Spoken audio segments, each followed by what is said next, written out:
Let f be the continuous function defined on the closed interval from -4 to 3, whose graph consisting of 3 line segments and a semicircle centered at the origin is given below. Let g be the function defined by g of x is the integral from 1 to x of f of t dt. Find the values of g of 2 and g of -2. G of 2 is the integral from 1 to 2 of f of t dt. I just replaced that x value right here with 2. This, by definition, is the net signed area from 1 to 2. So if we look at that from x equals 1 to x equals 2, the area under the curve is this negative net signed area triangle. Well, let's figure out the base and height of that triangle so we can calculate its area. We can see the base is 1. Now, what is that negative height going in the negative direction? Looking at this line segment, I see the slope is over 2, down 1. So that means for this piece, we would go over 1, down -1/2.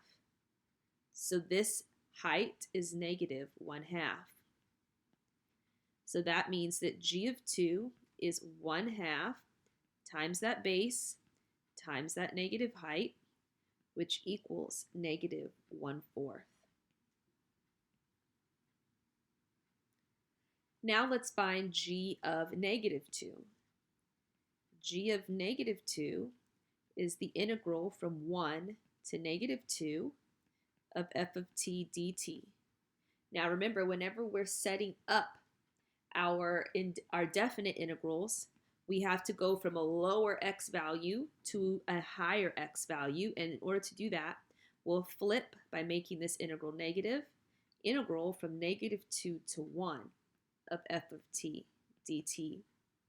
So we know whatever our answer is, we're going to multiply by negative.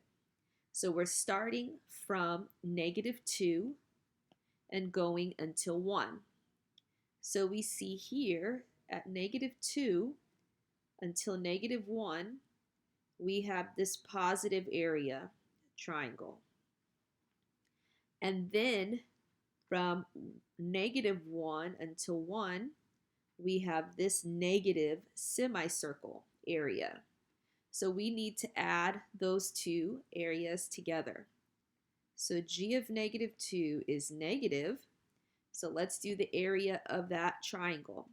The base is 1. The height is 3. So that's 1/2 times 1 times 3.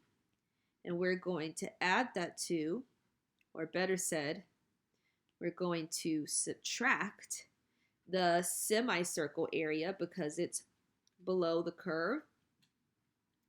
So we can do 1/2 pi times our radius, which is 1 squared. Now remember, on the AP exam, you can leave your answer unsimplified as you see here. So to save time, I'm going to do that.